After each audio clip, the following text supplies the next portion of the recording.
Welcome to Toko Podcast. Oke teman-teman, pada podcast kali ini kita akan membahas sesuatu hal yang lagi terjadi pada masa pandemi ini, yaitu mengenai kuliah online. Nah, di sini telah bersama saya sebagai host di sini yaitu Becky, dan di sini di sebelah saya telah ada Agus Danugroho, yaitu mantan mahasiswa atau alumni dari FKIP Universitas Jember. Nah, oke Pak, pada kali ini kita akan membahas mengenai salah satu hal yang menarik, yaitu kuliah online. Nah, kuliah atau belajar di rumah lah, secara secara garis besarnya itu belajar di rumah. Nah, untuk belajar di rumah ini kan dilakukan ya pas masa pandemi ini kan, dimana pas zamannya eh, kita kuliah atau kan kita udah semester 8 nih, udah jarang masuk kelas gitu. Nah, untuk masa-masa sekarang kan yang semester 2 semester 45 ya. Oh iya ya, kayak gitu ya. Itu kan mengalami apa namanya? Melakukan kuliah online ya. Nah, menurut dari pandangan yang telah menjadi guru, nah, itu gimana mengenai kuliah online atau kelas online lah untuk siswa-siswa dari Agus Danugroho? Oke, saya klarifikasi dulu ya. Stop, jangan mantan. Mantan tuh nggak baik. Oh iya Ya. ya, oke Oke. oke. Nah, sebut aja alumni. Alumni Oke. ya, alumni. Gimana Pak? Kuliah online. Kalau menurut saya kuliah online sama dengan sih SMA, SMP, mereka juga online, bukan kuliah aja yang online. Jadi semuanya kita serba online. Mungkin SD juga online, dia cuma di Iya video iya. ya kan. Saya juga kebetulan saya bukan guru SMP aja tapi guru les juga dari SD. Nah, mereka itu juga online, memanfaatkan dengan WA. Jadi di video kerjaannya mungkin dia berbicara, mungkin bahasa Indonesia dia speaking, bahasa Inggris juga dia speaking di video dan dikirimkan ke gurunya. Itu di SD. Di SMP beda lagi. SMP sudah kayak kuliah mungkin sudah. Mereka menggunakan Zoom. Oh iya toh, Pak. Iya serius. Oh. Di MTS saya sebut merek, di MTS 1 dia sudah menggunakan Zoom Ah, untuk pembelajarannya. Jadi efektif karena apa? Di musim pandemi ini kan kita di rumah aja ya. iya Pak, iya. Kalau kita keluar kita kena sanksi.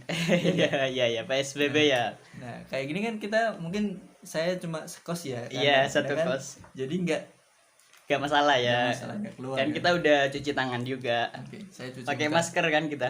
Ya, pakai masker siap. Ah. Bohong tapi dia nggak pakai masker. Nah, jadi kayak gitu. Gak masalah kita kuliah online karena kita melakukan sesuatu berdasarkan kondisi di situasi tersebut. Iya iya Pak. Gitu Eh, menurut saya. tapi kan itu Pak, kadang esensi dari kita bersekolah atau kita berkuliah kan berkurang. Nah, seharusnya kan kita belajar juga selain apa namanya? Kita menuntut ilmu juga kita bersosialisasi kan. Nah, dengan adanya kuliah online ini maka bersosialisasi dengan teman kan hilang gitu. Itu gimana? Hilang, iya memang hilang. Nah, itu adalah sisi negatif. Suatu kebijakan pasti mempunyai sisi positif dan negatif, benar gak? Ah iya iya, Ya betul nggak, tuh. positif dan negatif. Nah, di sisi positifnya mungkin kita masih bisa melaksanakan kegiatan belajar mengajar. Ah iya. Kita umpamanya yang SMP bayar tapi mereka masih mendapatkan ilmu dari gurunya, ya nggak? Guru dibayar tapi mereka masih mengajar, ya kak. Jadi timbal baliknya masih ada. Begitu juga di kuliah. Kuliah kan sekarang kuliah online ya, Ah iya Pak. kan menggunakan Zoom. Mungkin absen kalau dia sudah telat masuk Zoom, atau masuk sekarang bukan Zoom ya, Google Meet kalau nggak salah. Ya itu banyak tuh Pak. Aplikasi itu. Nah, saya baru dengar kemarin kan Google Meet karena sudah diakses di sistem, ya enggak? Nah, itu. Jadi ada sisi negatif, kembali lagi ke topiknya, ada sisi negatif dan sisi positifnya. Kalau sisi positifnya kita masih bisa belajar mengajar. Tapi sisi negatifnya sangat banyak. Mungkin kalau sistem penilaiannya kan ada satu contoh kasus di mungkin saya bisa nyebutkan merek nggak? Boleh, silakan bebas kalau di sini. Jangan nanti ada yang tersinggung. Enggak, Di enggak satu apa-apa. perguruan tinggi, di satu program studi itu ada yang menggunakan ujian atau UTS, ujian tengah semester yang online. Wow. Pakai Zoom. Wow, itu Pakai maksudnya gimana, Pak? Nah, jadi online-nya kan Zoom kan berjejer.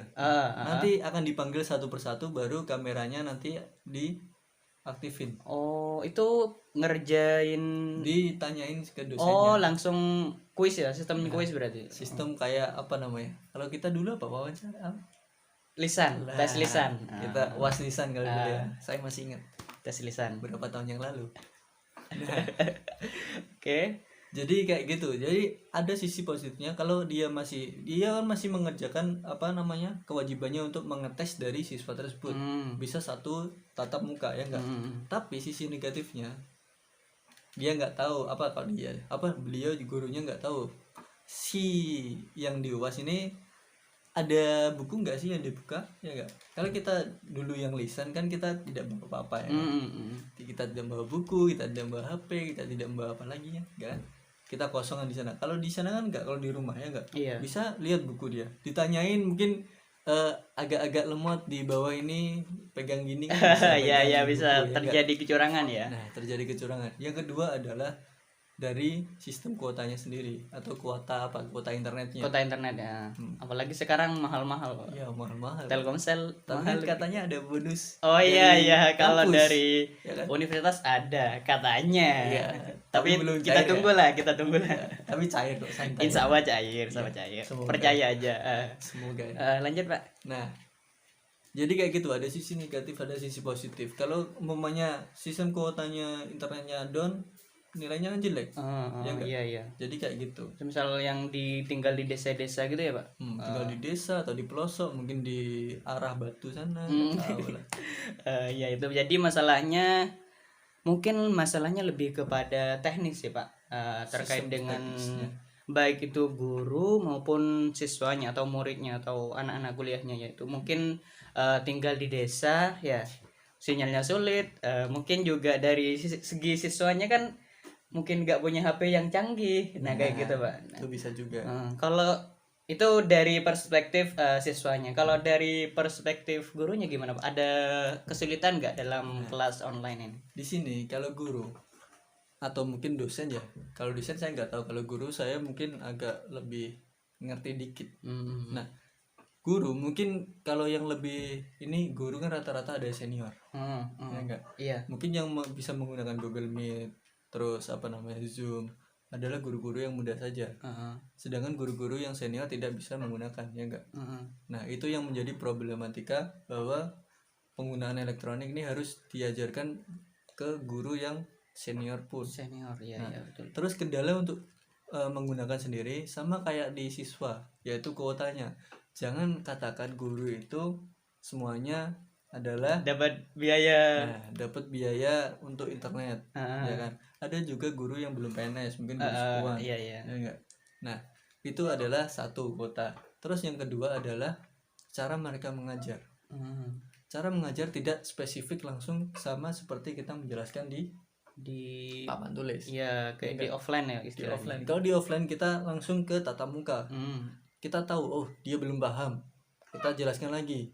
Kalau di online kita cuma lihat, ada juga kayak kemarin ada yang apa namanya, ini sedikit yang menarik, ada yang habis mandi cuma pakai anduk, dia ikut pelajaran ya enggak. Nah, terus ada juga kemarin kalau dia di IG Instagram itu kan ada kan yang sambil makan. Iya. Itu adalah kendala sendiri bahwa guru tidak bisa tahu apakah mereka mengikuti pembelajaran seperti aslinya atau serius, ataupun mereka cuma bercanda, cuma absen istilahnya absen ya. Itu jadi penyampaiannya lah yang sedikit agak dari segitu ya ada miss di situ. Terus ini Pak, kan kita juga tidak bisa menghindari toh dengan keadaan sekarang ini yang dimana dari perspektif guru kan kita harus juga menyesuaikan dengan kemajuan zaman, dimana teknologi benar-benar harus dimanfaatkan. Nah, menurut Bapak guru sih ya, kan udah jadi bapak guru. Jangan dipanggil bapak lah, ini kita kan masih seumuran kan. Kan perspektifnya aku jadi siswa, kamu jadi guru. Tapi kan kita seumuran ya. Ya itu, apa sih yang harus dikembangkan atau skill apa yang harus dipunyai oleh guru pada masa pandemi ini? Oke, ini pertanyaan yang sangat bagus. Tumben kamu tanya bagus. Nah, di sini guru itu harus mempunyai satu, yaitu keunikan dalam hal mengajar online sendiri. Yang pertama, Contohnya? saya contohkan, ibarat saja guru mengajar di Google Meet ya. Usahakan tidak hanya mengajar di Google Meet saja. Usahakan kalau memberi tugas, contohnya bisa memberi tugas untuk mereka membuat video. Mungkin kalau kita mungkin sejarah, kita bisa membuat materi di prasejarah. Buatlah presentasi di materi prasejarah seunik mungkin dan diupload di YouTube. Kan bisa juga kan, iya. kayak gitu. Nah, guru jadi bisa memanfaatkan kreativitas dari muridnya. Jadi kayak gitu. Jadi sebisa mungkin guru ini menarik perhatian agar murid itu bisa paham dengan materi yang ada, tapi tidak bahasa lebih gampang, tidak menyepelekan dari materi itu. Oh iya paham. Kan gini, ibaratnya kalau ke murid itu kan, kalau murid dia suka pasti dia akan belajar, kalau dia tidak suka dia akan bodo amat. Bodo amat, iya betul. Benar kan? Betul. Terus lagi ini Pak, berbicara mengenai kreativitas. Nah, untuk sekedar informasi bahwasanya kan saya banyak teman-teman adik-adik kelas itu, adik-adik tingkat itu. Jadi aku cerita dulu nih ya.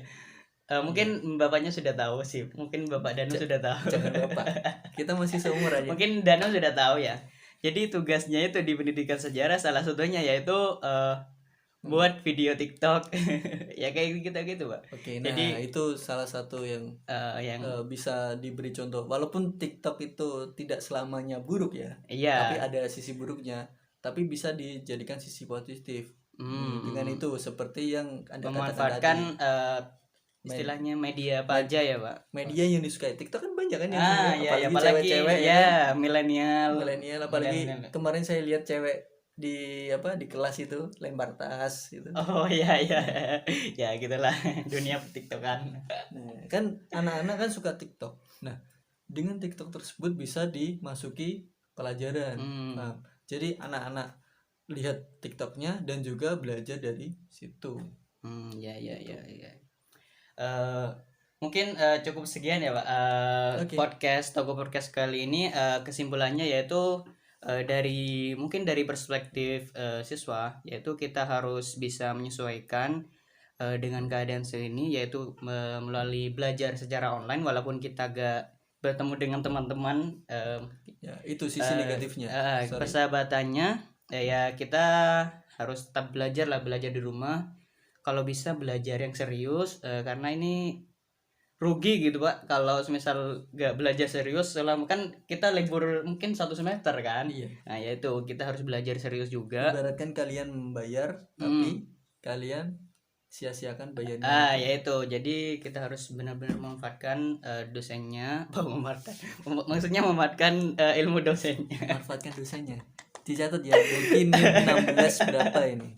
Ya itu. Nah kemudian dari segi gurunya, nah khususnya ini harus istilahnya meningkatkan kemampuan dalam hal teknologi, dalam hal mengajar juga mungkin Pak.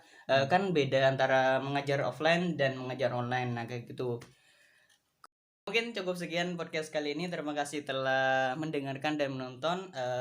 Sampai jumpa di episode berikutnya. Bye bye.